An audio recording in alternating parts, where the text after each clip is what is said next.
Bonjour aux serviteurs de Dieu, aux anciens, Dieu vous bénisse. Merci à Dieu pour l'invitation.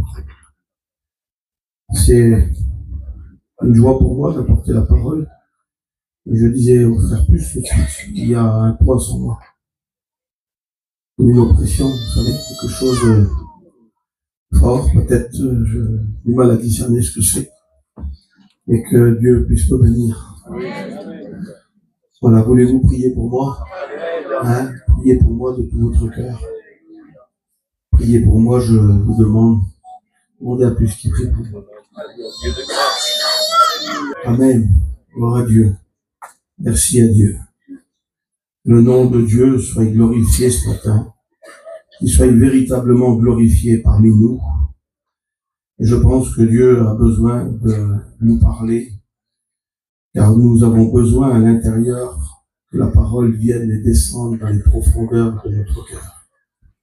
La parole de Dieu, je l'aime de tout mon cœur, parce qu'elle se soucie pas trop de l'extérieur.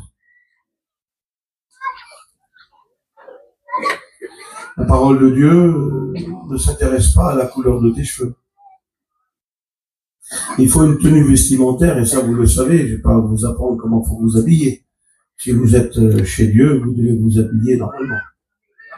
Et c'est pas ma prédication. Vous savez ce que vous avez à faire. Mais la parole de Dieu ne regarde pas un vêtement, à une veste. Parle pas aux habits, la parole de Dieu. Parle pas à la couleur des yeux. Pardonnez-moi, la parole de Dieu, elle s'en fout si c'est des cheveux qu'on n'a pas. Je sais pas ce qu'il prie pour elle. Nous, on a vu. Pas ce qu'il prie. C'est pas l'importance. Ce que j'aime avec Dieu, c'est quand il parle dans les profondeurs de l'âme. Il parle dans les profondeurs de l'âme, parce que les vrais problèmes ne sont pas dans un camping, une voiture. C'est bien si il est plus beau que l'autre, une belle maison, une plus belle cuisine, c'est bien si on l'a. Mais c'est pas ça nos problèmes.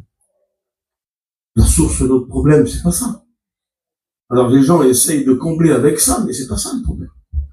Le problème, il n'est pas là. Le problème, il est à l'intérieur. Le problème, il est à l'intérieur. Et quand Dieu parle, lui, il parle pour soigner l'intérieur. Il parle pas pour l'extérieur. Il parle pour soigner l'intérieur. Parce que personne ne peut aller dans les domaines où Dieu va. Personne ne peut rentrer où Dieu rentre. Personne ne peut aller examiner les profondeurs de l'âme. La parole de Dieu, dans le livre des Hébreux au chapitre 4, verset 12, elle nous dit qu'elle va dans des endroits où personne ne va.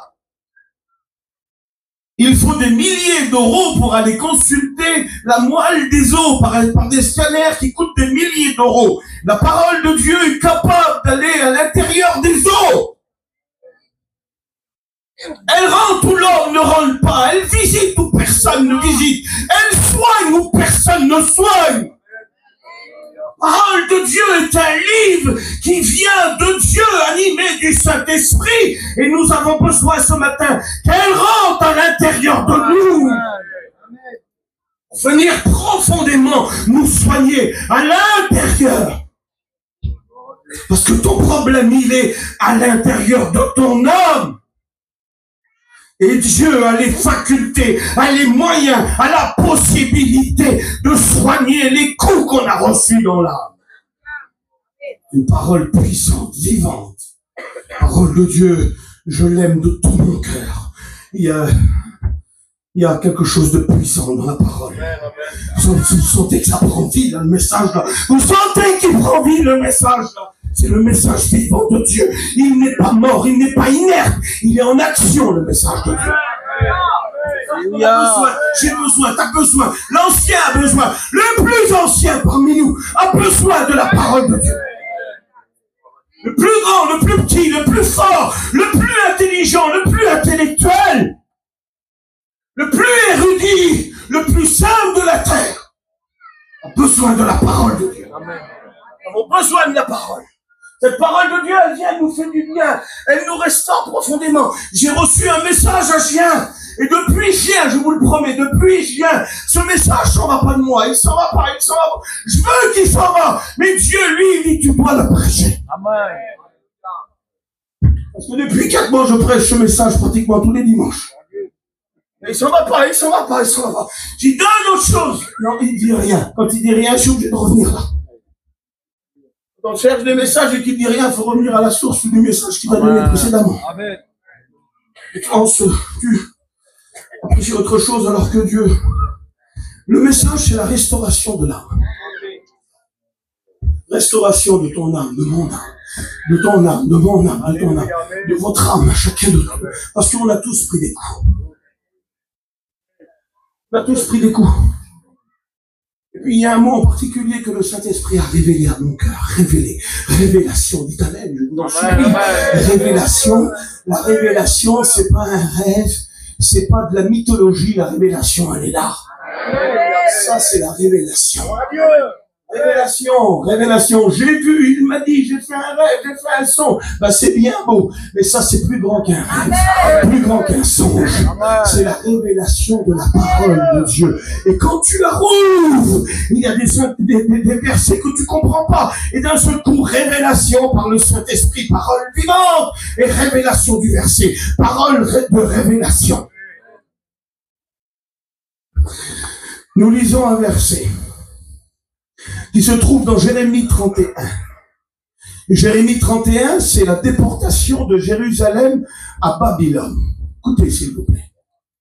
Je vous en supplie, je vous oblige de la part de Dieu à être attentif à ce message, parce que ce message va soigner les profondeurs de ton âme, parce qu'il y a un coup qui est venu, un coup qui est arrivé, un coup qui est venu frapper, un coup qui est venu changer, un coup qui est venu modifier, écoute le message, modifier, un coup qui a enlevé, qui a affaibli, qui a attristé.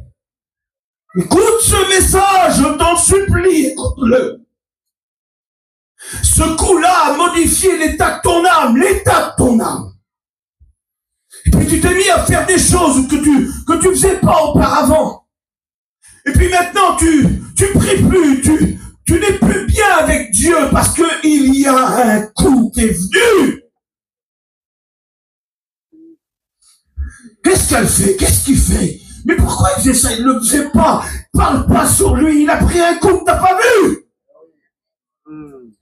Laisse-le tranquille. Dieu a les regards sur lui. Toi, tu as des regards de jugement parce qu'il fait des choses qu'il ne faisait pas avant. C'est vrai, c'est pas bien peut-être. Mais au milieu de tout ça, il y a eu un coup qui est venu altérer, changer l'état de son âme.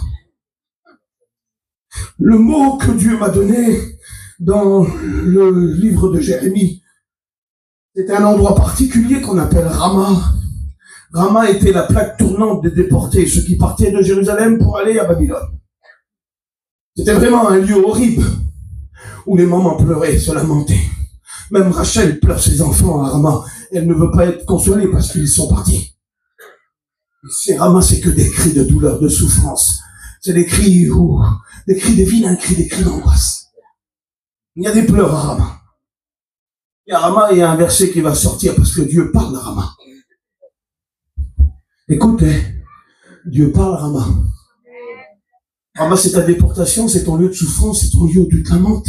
Dieu parle à Rama. Il parle aussi dans les lieux élevés, mais il parle aussi dans les profondeurs des mers, Dieu. Je t'en supplie, sois là, va. Regarde pas là-bas, regarde pas là-bas. Arrête, t'es distrait là, arrête. Arrête, sois là dans le message. 25, 30, 40 minutes, je sais pas ce que c'est le message. Mais sois là, je t'en supplie. Il veut soigner ton cœur qu'après un coup. Sois pas ailleurs. Écoute, sors de ta petite misère, 2, 3 petites minutes. Pense plus. Évite de penser parce que Dieu a te parlé. Jérémie 31, verset 25. 25, 31, 25, Jérémie. Rama est un lieu de souffrance, mais Dieu parle dans la souffrance. Des lieux de souffrance où nous pensons qu'on est tout seul, mais Dieu parle dans la souffrance. Et puis Jérémie 25, 31 dit que je rafraîchirai, écoutez s'il vous plaît, je rafraîchirai l'âme altérée. Altéré veut dire quelque chose qui a été modifié en mal. Écoutez, je vous en supplie, écoutez. Altéré, la définition du mot altérer, c'est devenir, changer, modifier quelque chose, mais en mal. Altérer veut dire abîmer. Altérer veut dire détériorer.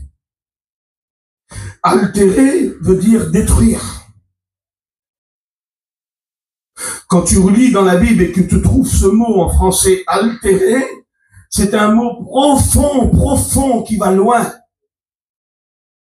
Altérer, c'est un coup qui a été donné. Regardez, je fais le geste. Un coup qui a été donné, mais dans les profondeurs. Et ce coup-là de la vie a modifié l'état de ton âme. Mais pas en bien, en mal. Alors aujourd'hui, il y a de la fatigue, de la peine, il y a du désespoir. C'est lourd pour toi, parce que tu as pris un coup que Dieu a vu et qui a modifié l'état de ton âme. Et ce que tu faisais hier, ce que tu faisais pas hier, tu te mets à le faire aujourd'hui. Et si Dieu, dans cette matinée, répare le coup, tu retrouveras ta vie que tu avais avant. Parce que c'est le coup qui a besoin d'être soigné. Et le mot altéré va très loin. Et puis vous savez, tout vient de là. Écoutez, quand Jean écrit dans son livre, il dit à l'ancien Gaius, il dit, comment va l'état de ton âme? Est-ce que ton âme est en bonne santé? Parce que si l'âme n'est pas en bonne santé, je vous promets qu'il va en découler de l'angoisse, de la peur, du mépris, de la fatigue. Si ton âme n'est pas en bonne santé, tout ton être va en prendre un coup. Ça aura des répercussions sur le foyer, sur les enfants, sur tout le monde qui sont autour. Si ton âme n'est pas en bonne santé, parce que tout vient de là. Écoutez, s'il vous plaît. Tout vient, ça vient. Vous savez, la vie ne vient pas de la chair. C'est pas la chair qui donne la vie à l'âme. Dieu a créé dans le jardin, il a créé un corps, et il a soufflé de son souffle, de sa bouche, un souffle de vie, et l'homme est devenu une âme vivante. C'est l'âme qui donne la vie au corps. Et quand l'âme est altérée, a pris un coup, tout le corps n'en prend un coup. Mais Dieu, lui, il est le seul qui peut soigner l'âme. Alors quand il t'aura soigné à la fin de cette réunion, tu reviendras normal comme avant. Peux-tu être soigné? C'est quand tu vas au médecin et qu'il te fait un cours sur la médecine, tu dis le médecin il est fou, il va le changer. Tu viens au médecin, c'est pour avoir une ordonnance, pour être soigné. Je crois que Dieu est en train de donner l'ordonnance pour soigner l'âme ce matin. Vous savez, dans l'âme, il y a tout. Et puis, dans l'âme, il y a de la tristesse, vous le savez ça? Les matins où on se lève, on est triste. Puis Jésus, dans le jardin, a dit, mon âme est triste jusqu'à la mort. La tristesse dans l'âme. Dans l'âme, il y a du chagrin et des pleurs. Le psaume 119, verset 28, nous dit que mon âme pleure de chagrin. Mon âme pleure de chagrin. Dans l'âme, il y a du dégoût avec. On est dégoûté des fois. Job va dire, mon âme est dégoûtée de la vie. Ça arrive. Tout vient de l'âme. L'âme est abattue parfois. Le psaume 42 nous le dit bien. Pourquoi as-tu mon âme au-dedans de moi et gémis-tu? Vous savez, il y a des choses qui transpercent notre âme. Écoutez, s'il vous plaît. La séparation d'un proche transperce notre âme. Dans l'évangile de Luc, il y a un verset qui dit sur Marie, une épée transpercera ton âme. Il est question de Jésus lorsqu'il va mourir à la croix. Quand Marie a vu son fils mourir à la croix, son âme a été transpercée. Combien de souffrances, combien de coups, combien de douleurs dans l'âme. Je disais un jour, et je le redis encore ce matin, que l'âme est le plus grand dépôt de marchandises. Le cœur est le plus grand dépôt de marchandises.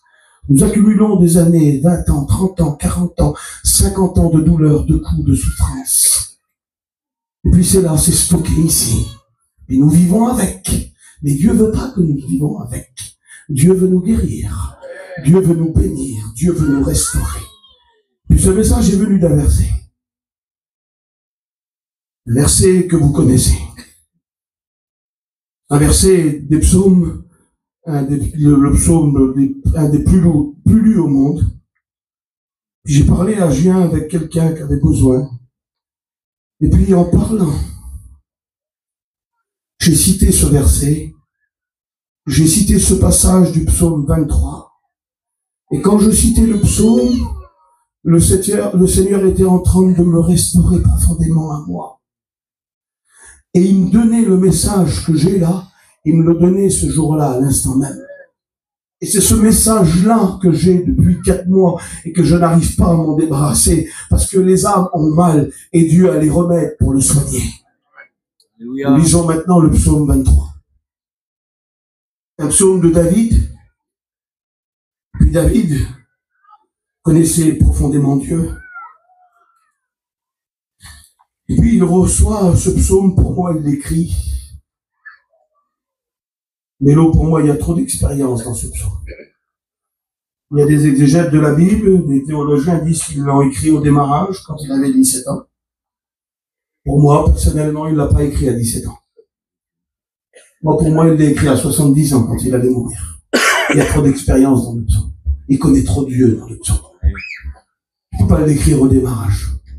Il faut avoir vécu, il faut avoir subi, il faut avoir connu la main de Dieu, il faut avoir connu la restauration, il faut avoir connu que Dieu nous dirige, nous conduit, nous pardonne et nous restaure. Et je ne pense pas qu'il l'a écrit à la fin. Au commencement, je pense qu'il l'a écrit à la fin. Puis il est dit dans le psaume, vous connaissez le psaume, l'Éternel est mon berger, je ne manquerai de rien. Il me fait reposer dans de verts pâturages. Il me dirige près des eaux paisibles. Alléluia. Et il restaure mon âme. Il restaure mon âme. On a tous pris des coups. Tous. Et tous à des moments et à un autre. Où on a fortement pleuré. Où on a fortement fait des erreurs. Où on a fortement fait des bêtises. Où on a fortement fait des péchés. Puis le travail a été touché profondément. Et à un moment donné où Dieu a décidé de nous restaurer, il nous a conduits dans une réunion, il nous a conduits chez un frère, il nous a dirigés près des eaux paisibles, c'est ça, nous diriger près des eaux paisibles. Il nous a conduits à des endroits de restauration, parce qu'il y a des endroits de restauration. Ce matin, c'est un endroit de restauration. Et puis quand il dit, il restaure mon âme, et quand il dit à la fin du livre, j'habiterai à tout jamais dans la maison de l'Éternel, c'est les mêmes racines. Et vous savez ce qu'il dit là quand il dit, il restaure mon âme, c'est un retour à Dieu. Parce que quand Dieu vient restaurer notre âme, et quand notre âme est soignée de tous les mauvais coups de la vie, alors c'est un retour à l'Éternel, c'est un retour à la communion de Dieu, c'est un retour à la joie, à la paix, c'est un retour à des chants glorieux, c'est un retour à Dieu. Dieu restaure nos âmes, c'est un retour à Dieu. Parfois on est loin de Dieu parce que le coup qu'on a pris a tout modifié, a tout changé. Et ce matin, écoutez, si tu as pris des coups, si tu as mal, Dieu est en train de te diriger près des eaux paisibles pour restaurer ton âme, pour soigner ton âme. Quand il a commencé sa vie à l'âge de 17 ans, il a reçu un coup qui a duré 10 ans. Pendant 10 ans de temps, 10 ans de temps. Pendant 10 ans de temps. Peut-être ton beau-père, il te fait de la misère. Tu prends des coups. Tu as pris des coups par ton foyer, par la famille, par les beaux-parents. Ben, lui, il a pris un coup par son beau-père. C'est pas un petit coup, hein, ça a duré 10 ans. Pendant 10 ans de temps, son beau-père, Saül, lui a fait la cavale pour le tuer. Parce que pourquoi? Il a été loin. Ceux qui sont loin, le diable veut les tuer. Quand t'es pas loin, il n'y a rien qui se passe. Méfie-toi quand il n'y a rien qui se passe. Quand t'es sous tes lauriers et puis que t'as jamais d'attaque, c'est parce que t'es pas loin. Quand t'es loin de Dieu, le diable est en opposition avec toi. Le diable et tous les démons de l'enfer à tes trousses. Et lui, il est loin, dans sa petite contrée. Il est loin par Samuel. Et dès qu'il est loin, les ennuis commencent. Et le diable le poursache par Saül pour le tuer. Il n'a que 17 ans. Il va venir roi à 30 ans. A duré de 17 à 13, 17 à 30, 10 ans, une petite dizaine d'années. Il a dit qu'il avait 17 ans, les autres 20 ans, quand il a été roi.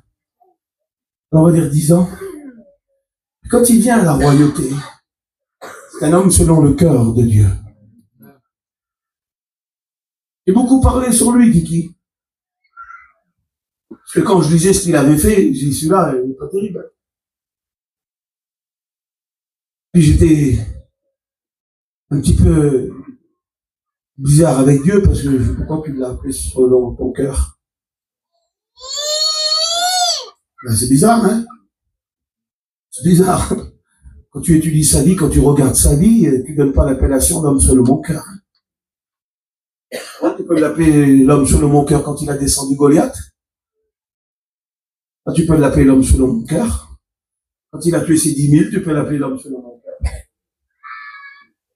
Mais quand il est arrivé sur son balcon, à l'âge de 50 ans, 50 balais, il avait, hein.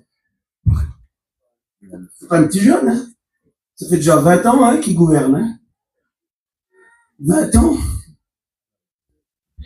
Puis là, il va recevoir un coup qui va venir des profondeurs des ténèbres, du cœur du diable.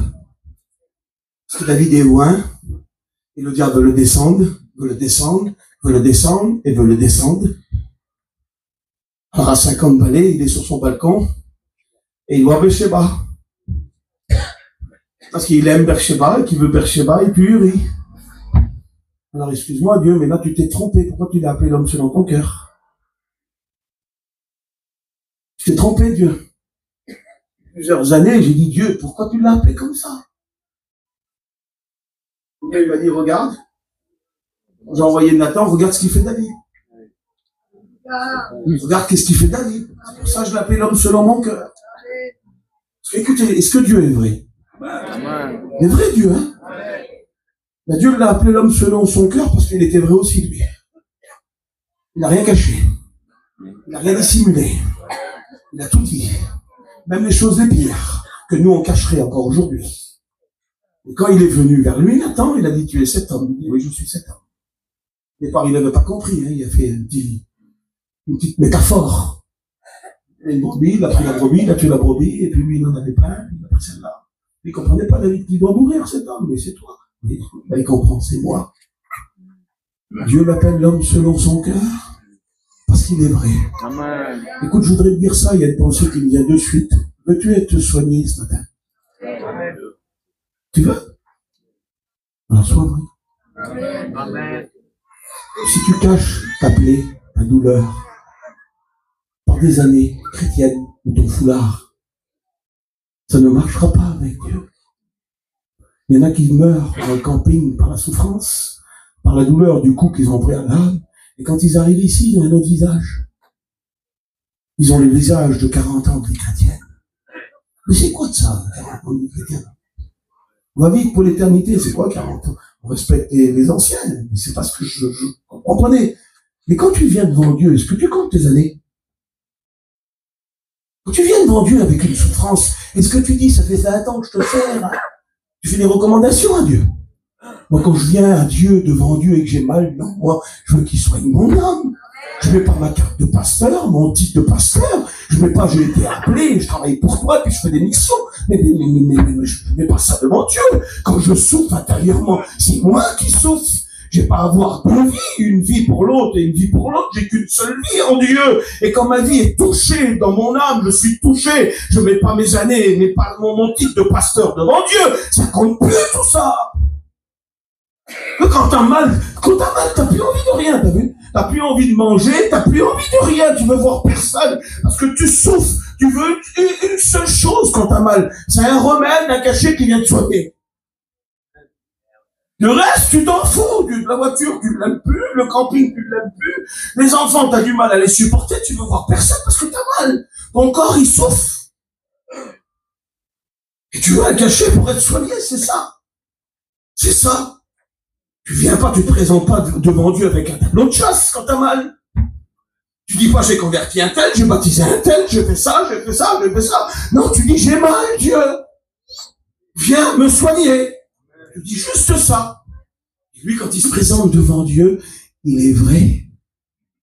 Et lorsqu'il est vrai, écoutez, il va quand même souffrir. Il y a des coups collatéraux de nos erreurs.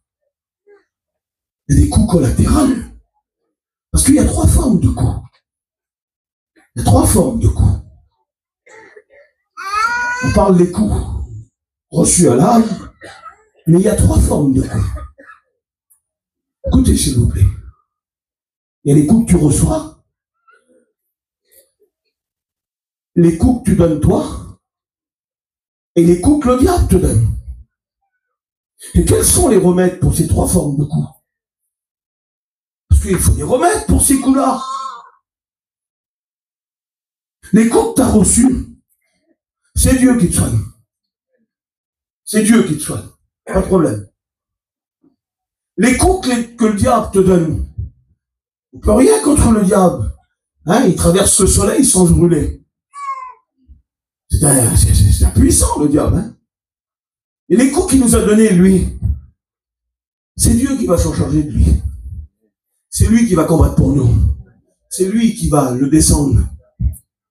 Mais les coups que t'as donné toi, t'as donné des coups, toi. Comment tu fais pour les réparer, ces coups-là? Tu fais comment? C'est le moyen pour réparer ces coups-là, c'est le pardon. C'est le pardon. Le pardon. Vous savez, hier, j'ai fortement été attaqué pendant ces deux réunions. Vous ne l'avez pas vu, peut-être.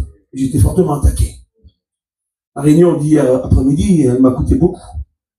Elle m'a beaucoup coûté. Parce que je sais que j'ai dérangé le royaume des ténèbres et je vais en avoir des répercussions. Mais Dieu combattra pour moi. Amen, amen. Et je le sais que la réunion d'hier, ramenée à la prière, parce que Jésus est en marche, quand tu prêches sur la prière, le diable en horreur et en horreur. Je sais que j'aurai des répercussions pour cette réunion, mais Dieu s'en chargera. Et puis hier, et là, je me suis assis et on m'a dit, tu sais, hier, la réunion que tu as fait hier, sur le pardon, il fallait pardonner, même le pire. Eh ben, il y a quelqu'un qui a téléphoné et il a pardonné 2 personnes. Amen. C'est beau quand même. C'est beau. C'est beau quand même. Ça, c'est Dieu. Et les coups que tu as donnés, tu veux les réparer. Il faut les bénir. Mais je te dis quelque chose. Parce qu'il ne faut pas mettre la charrue avant les bœufs. Aller demander à pardonner à quelqu'un qui n'est pas béni, il fera plus de ce qu'il en est. N'allez jamais demander à quelqu'un qui n'est pas béni de pardonner. Faites-le pas. Et moi, je crois ce matin que Dieu veut te bénir. Pour que tu puisses aller pardonner. Dieu veut te faire du bien. Il veut te soigner. Il veut déposer dans ton cœur un remède. Il veut soigner. Parce que le coup que tu as donné. Je suis bloqué sur le coup qu'on donne. Le Saint-Esprit, des fois, il bloque. Tu as vu? Pardonne-moi, Seigneur. Le Saint-Esprit, des fois, il bloque sur quelque chose parce qu'il y a quelque chose à régler. Et des fois, tu pars plus. Tu as vu? Tu restes là, et jusqu'à la fin, tu es là. Et là, je suis bloqué sur le coup que quelqu'un a donné à quelqu'un. Et ce coup, pour qu'il soit réparé. Parce qu'il y a des coups que tu as donnés, mais ça a des répercussions sur ton âme, toi. Ton âme a subi des coups que tu as donnés parce que tu as fait mal. Et Dieu, dans son amour, veut te bénir ce matin pour que tu puisses réparer les coups que tu as donnés. C'est vraiment un Dieu d'amour, ça. Ne veux pas que tu vas comme ça, tu n'auras pas les forces et tu vas faire du dégât. Mais si ce matin tu veux te laisser bénir par Dieu, il te donnera la force pour aller réparer. Écoutez, à 70 ans, il va mourir. Il meurt à 70 ans, David. Et puis à 70 ans, on a des cheveux bleus aussi, blancs. Oui, t'as vu, il y en a qui se teignent les cheveux, et tellement qu'ils se teignent les cheveux deviennent bleus. Regardez-vous pas les cheveux, laissez la nature faire. À 70 ans, on a des cheveux blancs. Et on fait plus d'erreurs, normalement, à 70 ans. Mais lui, poussé par Satan, regardez le mot fort, un Chronique 21. Poussé par Satan, il le pousse à faire le dénombrement. Franchement, mon Jonathan, 70 ans Moïse, il va mourir. Et Satan arrive. Et il dit sur David, maintenant arrivé à 70 ans, il a toujours compté sur l'Éternel, tout le temps. Le Seigneur l'a sorti des mauvais coups. Et là, à 70 ans, il dit à David, compte ton armée. David n'a jamais compté son armée. Parce que lui, il a toujours compté sur Dieu. Son armée n'était pas répertoriée dans sa mémoire. C'était Dieu. Et personne n'avait le droit de faire le dénombrement.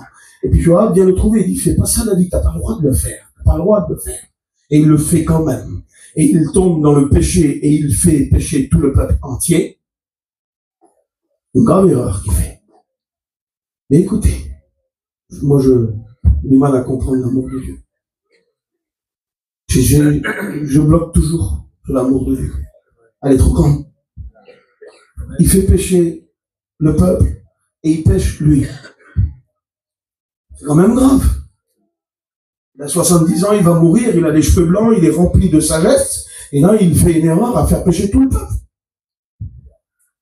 Et puis dans le cours de sa vie, il reçoit les instructions, il reçoit toute la construction du temple, il reçoit par révélation comment le temple doit être construit, mais c'est Salomon qui doit le construire, pas lui.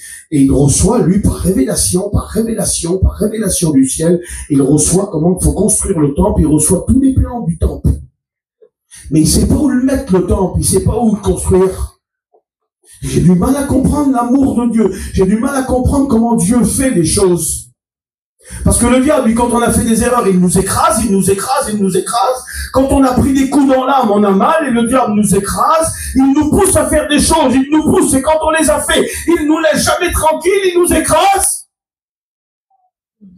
Mais quand le diable est en train d'écraser David de son erreur, Dieu, lui, est en train de préparer une nouvelle ère pour lui.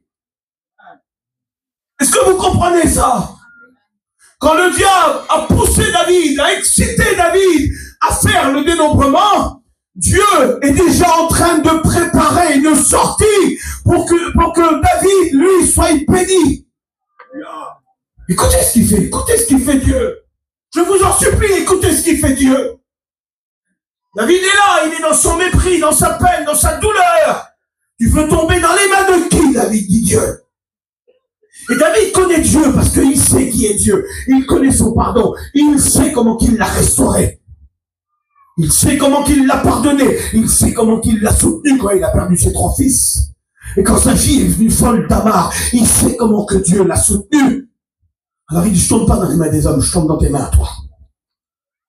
Mais après, il doit faire un sacrifice. Et quand il fait un sacrifice, il va sur l'air d'Ornan, le Jubicien. Écoutez, je vous en supplie, écoutez comment que Dieu fait des choses. Et il prend son sacrifice et il monte sur l'air. C'est un grand plateau comme ça, avec plein d'air. On appelle l'air d'Ornan. Parce que Ornan battait le foin là, et puis le vent venait, et puis il enlevait la balle. Ça s'appelait l'air d'Ornan. C'était un grand terrain immense, immense, immense. Et il monte sur l'air pour faire son sacrifice. Et quand Ornan le voit arriver, il veut donner le terrain, il veut donner le bois, il veut donner les holocaustes, il veut tout donner. Et David, non, il dit, je donnerai pas un sacrifice à l'Éternel, tu ne coûtes pas. Vends-moi ton air. Et quand il vend l'air, quand Ornan vend l'air à David, ça devient l'emplacement du temple. Ça veut dire quoi ça? Ça veut dire de nos erreurs, des mauvais coups. Dieu peut nous conduire vers une nouvelle ère. Tu as fait des erreurs, tu as fait des dénombrements, tu as mal fait, tu as fait ça, tu as fait ça. Mais Dieu a déjà une porte de sortie ce matin pour toi. Il a déjà quelque chose qui te propulsera encore plus loin, encore plus fort, parce que Dieu est le Dieu de la bénédiction. Ce n'est pas le Dieu de la malédiction. Et Dieu valorise les hommes même quand ils sont péchés. Le diable les écrase, lui, quand ils ont fait des mauvais coups. Mais Dieu les valorise. Dieu prépare déjà des nouvelles ères. Est-ce que tu veux qu'il sorte de ton erreur, de ta culpabilité, de ta souffrance? Juste une chose à faire. Calcule pas comment il va faire. Si tu calcules avec lui, tu es perdu. Essayons pas de calculer. Si on calcule, on est perdu. On est perdu. Il veut pas que tu penses aux événements passés. Il veut plus que tu considères ce qui est ancien. Lui, il veut faire des choses nouvelles sur le point d'arriver. Il dit, je mettrai un chemin dans le désert et des fleuves dans la solitude. Dieu veut te faire sortir de là où tu es. Et il veut pas que tu calcules. Si tu calcules, tu pourras pas avec lui calculer. Et tu sais, pour un miracle, pour ton miracle, il faut avoir la foi d'un enfant. Si tu as la foi d'un enfant, il va faire le miracle. Si tu es trop grand, il ne fera pas de miracle. Jean chapitre 6, Jésus est là, il voit les 5000, il sait ce qu'il va faire, Jésus. Il n'est pas pris au dépourvu. Il dit à Philippe qui est grand, écoutez, je termine s'il vous plaît. Il dit à Philippe qui est grand, donnez-leur vous-même à manger. Philippe cherche dans ses poches la solution pour donner à manger à 5000. Et quand il regarde dans ses poches, il a 200 euros, 200 deniers. Et il dit à Jésus, je peux pas, j'ai 200 deniers, on pourra pas nourrir cette foule nombreuse qui est là. Il est trop grand. Et quand tu es trop grand, tu cherches des solutions humaines, des solutions de la terre. Et puis là, il y a André, l'homme de l'ombre. Il connaît Jésus dans l'intimité. C'est pas Philippe, André. André, c'est le premier disciple de Jésus qui a mis une pierre à la repentance, son frère, et qui devient le grand apôtre Pierre. Et c'est André qui l'emmène, c'est l'homme du secret, André. Et l'homme de la communion, du secret, lui, quand Jésus y parle, il est déjà à la recherche de la solution, lui, un petit enfant. Et il emmène ce qui est tout petit, ce qui est frêle, ce qui est fragile. Philippe, il cherche dans ses poches, il est trop grand, il a trop d'années d'expérience, Philippe. Et puis André arrive avec le petit enfant. Parce que pour faire la multiplication, il nous faut la foi d'un enfant. Il faut de revenir tout petit. Parce que devant Dieu, on est ses enfants, et tout petit. Puis si on a été un peu trop grand, je sais pas où on était trop grand. Faut revenir, faut redescendre. Puis il emmène à Jésus 5 pains de poisson. De la part d'un petit enfant. Du pain noir, même pas du blé. Pain des orphelins. Puis il le donne à Jésus. Il donne 5 et 2. 7. Jésus le prend dans ses mains, il fait 25 000 euros par avec. Comment tu vas faire pour calculer, mon Jonathan? Pour qu'on calcule nous. Vous savez, mon fils qui est rétrograde, et je vois Jonathan, ça me fait aussi beaucoup de peine. Parce que je prie aussi pour son petit.